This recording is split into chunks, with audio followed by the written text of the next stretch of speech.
আমরা আজকে কাজী কামরুজ্জামান স্যারের 3.5 অধ্যায়ের অর্থাৎ সরলরেখার 3.5 অধ্যায়ের 9-এর 4 নম্বর অঙ্কে চলে এসেছি। এই 4 নম্বর অঙ্কে এখানে বলা হচ্ছে যে একটি সরলরেখায় এত বিন্দু দিয়ে যায় এবং অক্ষদ্বয়ের সাথে প্রথম চতুর্ভাগে 8 বর্গ একক ক্ষেত্রফল বিশিষ্ট একটি ত্রিভুজ সৃষ্টি করে সরলরেখাটির সমীকরণ নির্ণয় করতে হবে।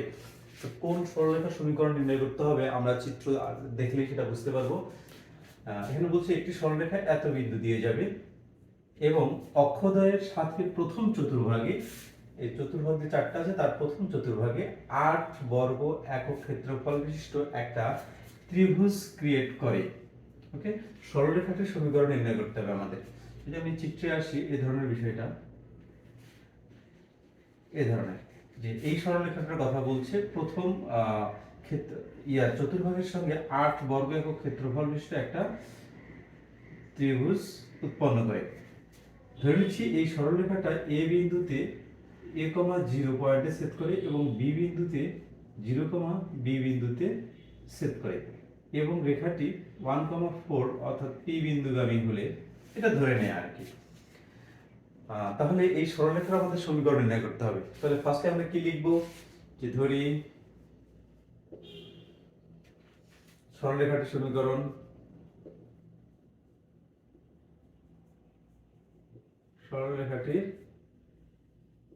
সমীকরণ x/a পজিটিভ y/b = 1। এটা ইকুয়েশন নাম্বার 1। এখন এটা পরিচয় দিব। কিভাবে পরিচয় দিব? যেখানে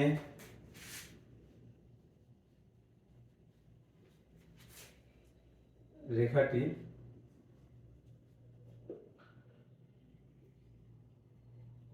x ও y অক্ষকে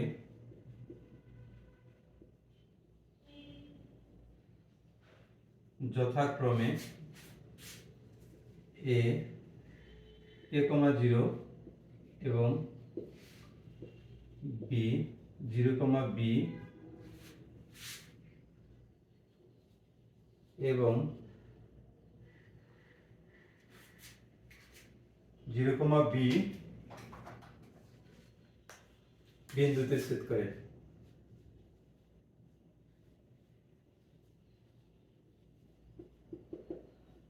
এবং P(1, 4) বিন্দুগামী।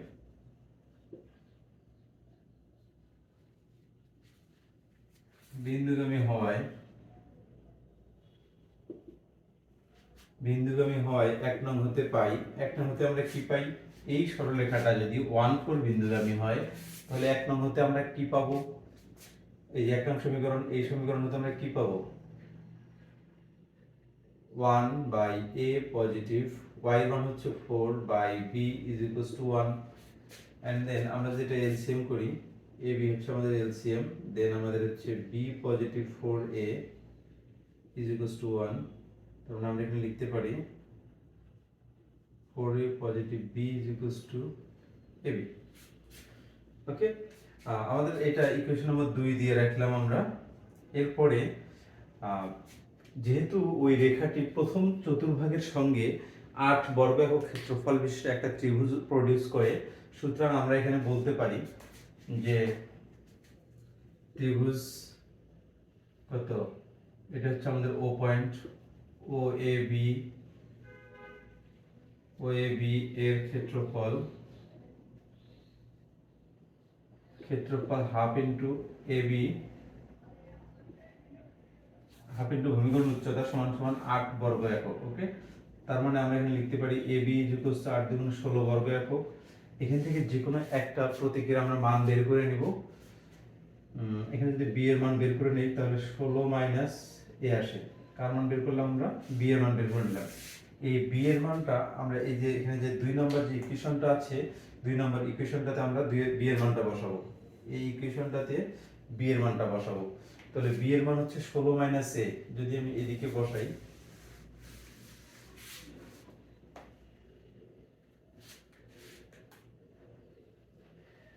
a positive b = ab।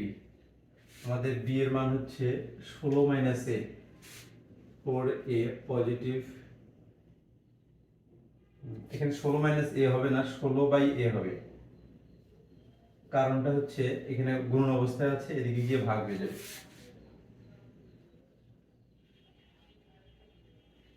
16/a, এই b এর ভ্যালুটা বসাই দিলাম, ইজ ইকুয়ালস টু a থাকলো, b এর মান হচ্ছে 16/a। ওকে, এই a ক্যান্সেল, আর এখানে লেখা যায় 4 square +16 by a is equals to 16।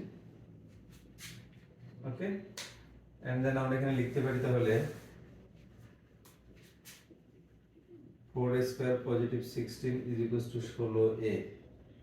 4 square +16 minus 16a is equals to under. এখানে আমাদের লেখা যায় 4 দ্বারা যদি ভাগ করে দিই তাহলে a square positive, a square negative, এখানে থেকে হচ্ছে আমাদের 4a, এখানে থেকে positive 4 is equals to under. এখন আমরা এখানে কিন্তু লিখতে পারি যে a minus square minus 2 into a positive 2 এর উপর স্কয়ার, 2a এখানে হচ্ছে b, অর্থাৎ হচ্ছে এটা কিন্তু হচ্ছে আমাদের square minus 2ab plus b স্কয়ারের ফর্মুলা। তার মানে আমরা এখানে লিখতে পারি a minus 2 whole square is equals to under. অতএব আমরা এখানে ইজিলি লিখতে পারি a ইজ ইকুয়ালস টু 2, আমরা এই শব্দটা লিখতে পারি। তার মানে আমরা এখানে একটা ইকুয়েশন পাইছি b এর ভ্যালুর মাধ্যমে, আবার এখান থেকে একটা ইকুয়েশন পাইলাম a ইজ ইকুয়ালস টু আমাদের 2, এগুলো লাগবে আমাদের। হ্যাঁ, এই জন্য আমরা একটু সাইড করে রাখলাম। ওকে, এই ছিল আমাদের a এবং b এর মান। এখন a এর মান যদি 2 হয় দেন আমরা b এর মানটা কত পাবো এই কথা এখানে লিখে রাখি, এখান থেকে বের করে নেই। b is equals to 16 by যদি a হয়, a এর মান হচ্ছে 2, a ইজ ইকুয়ালস টু 2 হলে তাহলে হবে b is equals to 16 by এখানে 2, তার মানে হচ্ছে 8। ওকে, b এর মানটা আমরা 8 পাইলাম। আর তোমরা এখানে দেখো এখানে কিন্তু a এর মান একটা, সুতরাং b এর মান এখানে একটাই হবে 8। এখন a এবং b এর মান 1 নং সমীকরণে বসাই দিলে মোটামুটি আমাদের কাজ শেষ। a ও b এর মান, a ও b এর মান 1 নং a বসাই। 1 নং সমীকরণটা কত, x বাই a এর মান হচ্ছে আমাদের 2 পজিটিভ y বাই b এর মান হচ্ছে আমাদের 8 ইজ ইকুয়ালস টু 1। দ্যাটস এখানে লসাগু হচ্ছে আমাদের 8, এখানে 4x positive y is equals two 1, তার মানে 4x positive y is equals two 8। এইটা হচ্ছে আমাদের এই 9-4 নম্বর যে অঙ্কটা তার সলিউশন। অর্থাৎ হচ্ছে এই যে আমাদের কাঙ্ক্ষিত যে সরলরেখাটা ছিল, এই সরলরেখাটার সমীকরণ হচ্ছে 4x positive y is equals two 8। অর্থাৎ 4x positive y equals to 8 যদি আমরা এখানে গ্রাফ আঁক করি এই ধরনের একটা ইকুয়েশন পাওয়া যাবে।